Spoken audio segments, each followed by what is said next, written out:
But let's take a wider view. If I just cherry-picked a verse of Scripture, if I just taken out just one verse of Scripture and said, oh, that's the gay verses, let's talk about them. No, there's 6 places in Scripture that homosexuality is talked about.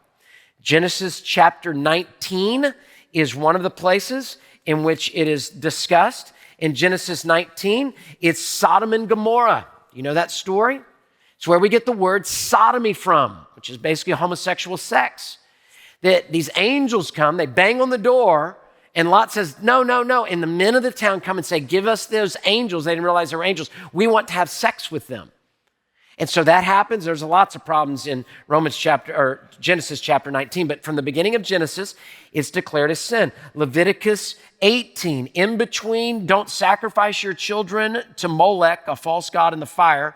Don't take the Lord's name in vain. Don't have sex with an animal. Right in between that is men don't have sex with men, women don't have sex with women in this list there. That's Leviticus 18 and Leviticus 20. Romans 1, we just talked about. 1 Corinthians 6, I'll share with you in just a second. 1 Timothy chapter 1 as well. So there's 6 passages in the Scripture, and never once is it spoken of as a positive. Okay.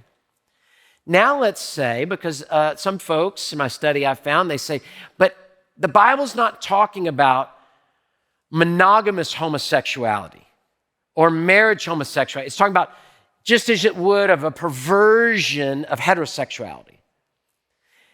Now, okay, let's ask that question. Is that true?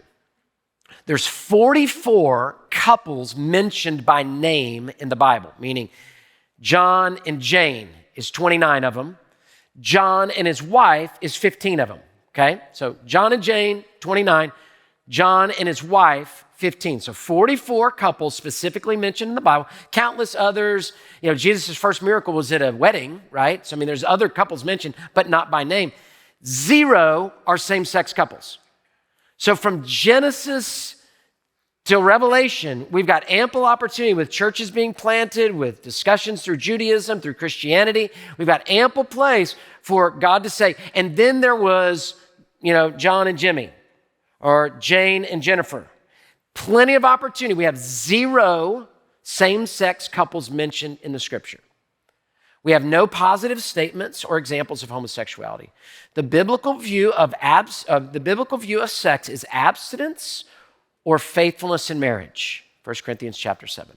That goes for heterosexual, homosexual, abstinence or faithfulness in marriage.